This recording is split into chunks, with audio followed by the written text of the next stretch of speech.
Prologue. When I close my eyes, I can see my bedroom.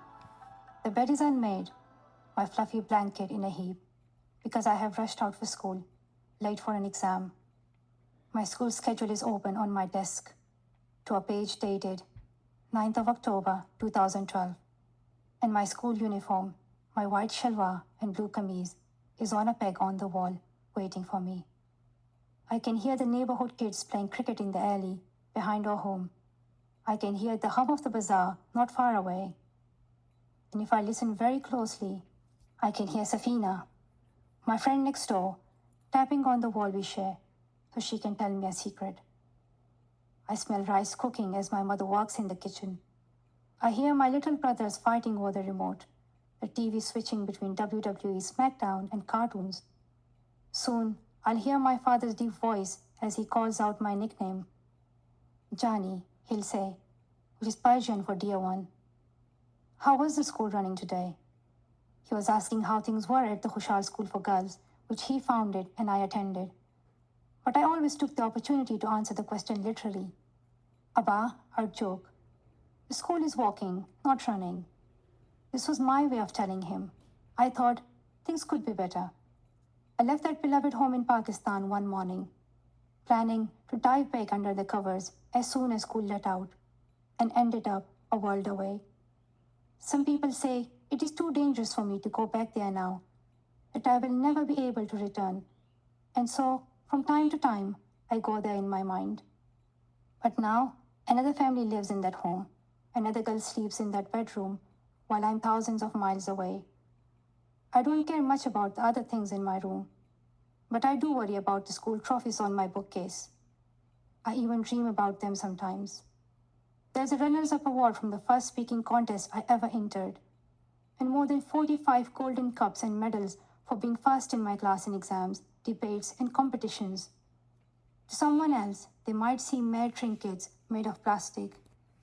To someone else, they may simply look like prizes for good grades, but to me, they are reminders of the life I loved and the girl I was before I left home that fateful day.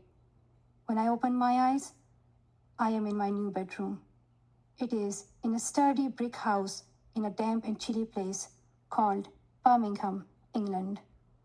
Here, there's water running from every tap, hot or cold as you like. No need to carry cans of gas from the market to heat the water. Here, there are large rooms with shiny wood floors filled with large furniture and a large TV. There's hardly a sound in this calm, leafy suburb. No children laughing and yelling. No women downstairs chopping vegetables and gossiping with my mother. No men smoking cigarettes and debating politics. Sometimes, though, even with these thick walls between us, I can hear someone in my family crying for home. But then, my father will burst through the front door, his voice booming. Jani, he'll say, how was school today? Now, there's no play on words. He's not asking about the school he runs and I attend. But there's a note of worry in his voice, as if he fears I won't be there to reply. Because it was not so long ago that I was nearly killed, simply because I was speaking out about my right to go to school. It was the most ordinary of days. I was 15, in grade 9, and I had stayed up for too late the night before, studying for an exam. I had already heard the rooster crow at dawn, but had fallen back to sleep. I had heard the morning call to prayer from the mosque nearby, but managed to hide under my quilt. And I pretended not to hear my father come to wake me. Then my mother came and gently shook my shoulder. Wake up, Pisho, she said, calling me kitten in Pashto, the language of the Pashtun people. It's 7:30 and you are late for school. I had an exam on Pakistani studies, so I said a quick prayer to God. If it is your will, may I please come in first, I whispered. Oh, and thank you for all my success so far. I gulped down a bit of fried egg and chapati with my tea. My youngest brother, Atal, was in an especially cheeky mood that morning. He was complaining about all the attention I had received for speaking out about girls getting the same education as boys, and my father teased him a little at the breakfast table. When Malala is Prime Minister someday, you can be her secretary, he said. Atal, the little clod in the family, pretended to be cross. No, he cried. She will be my secretary. All this banter nearly made me late, and I raced out the door, my half eaten breakfast still on the table. I ran down the lane just in time to see the school bus crammed with other cars on their way to school. I jumped in that Tuesday morning and never looked back at my home. The ride to school was quick, just 5 minutes up the road and along the river. I arrived on time and exam day passed as it always did. The chaos of Mingora city surrounded us with its honking horns and factory noises while we worked silently, bent over our papers in a hushed concentration. By day's end, I was tired but happy. I knew I had done well on my test. Let's stay on for the second trip, said Muniba, my best friend.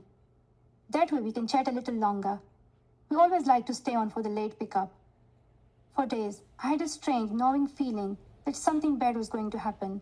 One night, I'd found myself wondering about death. What is being dead really like? I wanted to know. I was alone in my room, so I turned toward Makkah and asked God, "What happens when you die?" I said, "How would it feel?" If I died, I wanted to be able to tell people what it felt like. "Malala, you silly girl," I said to myself then. "You would be dead, and you couldn't tell people what it was like." Before I went to bed, I asked God for one more thing. Can I die a little bit and come back so I can tell people about it? But the next day had dawned bright and sunny, and so had the next one, and the one after that. And now I knew I had done well on my exam. Whatever cloud had been hanging over my head had begun to clear away. So Muniba and I did what we always did. We had a good gossip. What face cream was she using? Had one of the male teachers gone for a baldness cure? And now that the first exam was over, how difficult would the next one be? When our bus was called, we ran down the steps. As usual, Muniba and the other girls covered their heads and faces before we stepped outside the gate and got into the waiting diner, the white truck that was our Khushal school bus. And, as usual, our driver was ready with a magic trick to amuse us.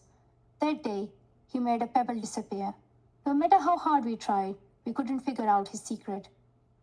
We piled inside, 20 girls and 2 teachers crammed into the 3 rows of benches, stretching down the length of the diner. It was hot and sticky, and there were no windows, just a yellowed plastic sheet that flapped against the side as we bounced along Mingora's crowded rush hour streets. Haji Baba Road was a jumble of brightly colored rickshaws, women in flowing robes, men on scooters, honking and zigzagging through the traffic. We passed a shopkeeper butchering chickens, a boy selling ice cream cones, a billboard for Dr. Humayun's Hair Transplant Institute. Muniba and I were in deep conversation. I had many friends, but she was the friend of my heart, the one with whom I shared everything.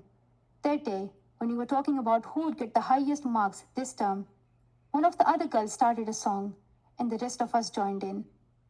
Just after we passed the little giant snake factory and the bend in the road not more than 3 minutes from my house, the van slowed to a halt. It was oddly quiet outside. "It's so calm today," I said to Muniba. "Where are all the people?" I don't remember anything after that, but here is the story that has been told to me. 2 young men in white robes stepped in front of our truck. "Is this the Khushal school bus?" one of them asked. The driver laughed.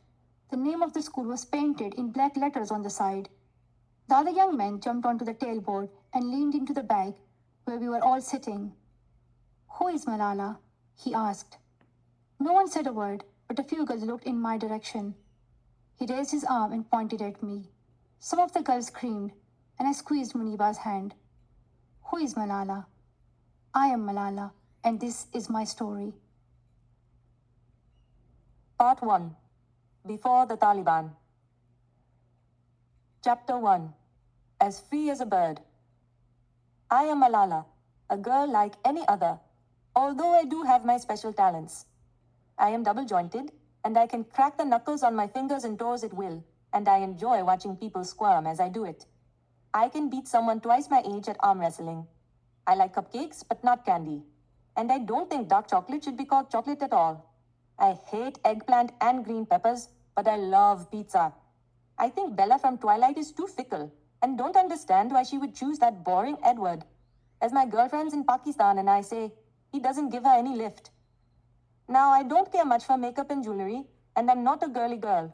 But my favorite color is pink, and I do admit I used to spend a lot of time in front of the mirror playing with my hair. And when I was younger, I tried to lighten my skin with honey, rose water, and buffalo milk. When you put milk on your face, it smells very bad. I say that if you check a boy's backpack, it will always be a mess, and if you check his uniform, it will be dirty.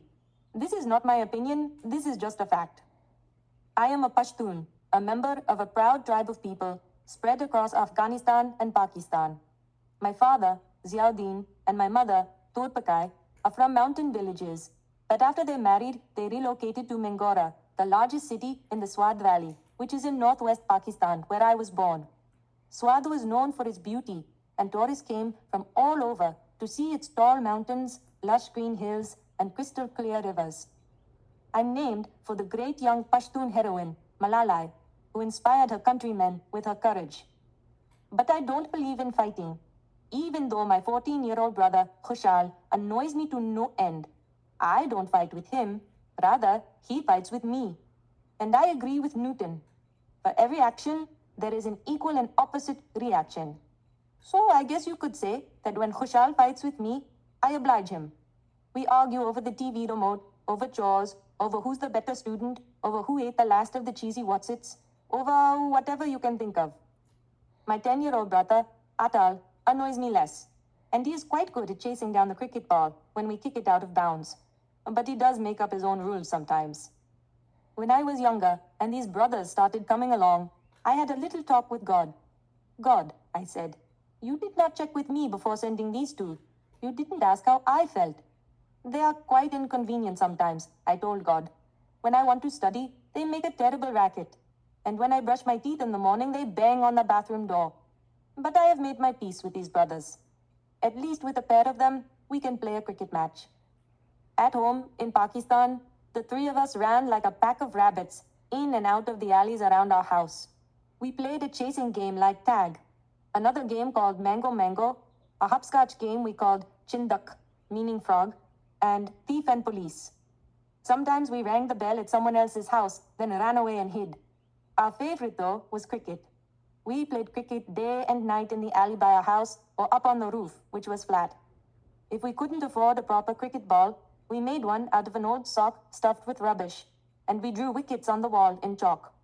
Because Atal was the youngest, he would be sent to fetch the ball when it sailed off the roof. Sometimes he grabbed the neighbor's ball while he was at it. He'd return with a cheeky grin and a shrug. What's wrong? He'd say. They took our ball yesterday.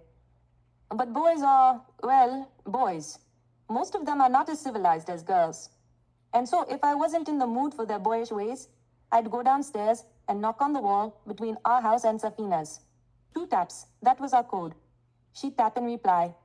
I'd slip aside a brick that covered a hole between the 2 houses, and we'd whisper back and forth. Sometimes we'd go over to one house or the other, where we'd watch our favorite TV show, Shakalaka Boom Boom, about a boy with a magic pencil. Or we'd work on the little shoebox dolls we were making out of matchsticks and bits of fabric. Safina was my playmate from the time I was about 8. She's a couple of years younger than me, but we were very close.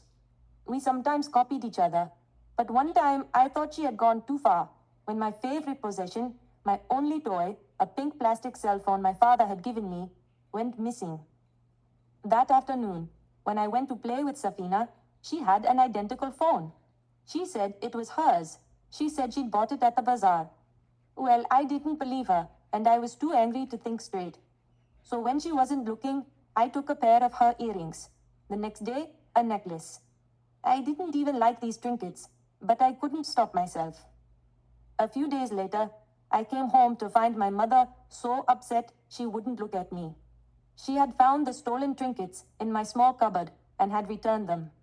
Safina stole from me first, I cried. But my mother was unmoved. You are older, Malala. You should have set a good example. I went to my room, drenched in shame. But it was the long wait for my father to come home that was worse. He was my hero, brave and principled, and I was his Johnny. He would be so disappointed in me. But he didn't raise his voice or scold me. He knew I was being so hard on myself already. He had no need to reprimand me. Instead, he consoled me by telling me about the mistakes great heroes had made when they were children. Heroes like Mahatma Gandhi, the great pacifist, and Muhammad Ali Jinnah, the founder of Pakistan. He relayed a saying from a story his father used to tell him. A child is a child when he is a child, he said, even if he is a prophet.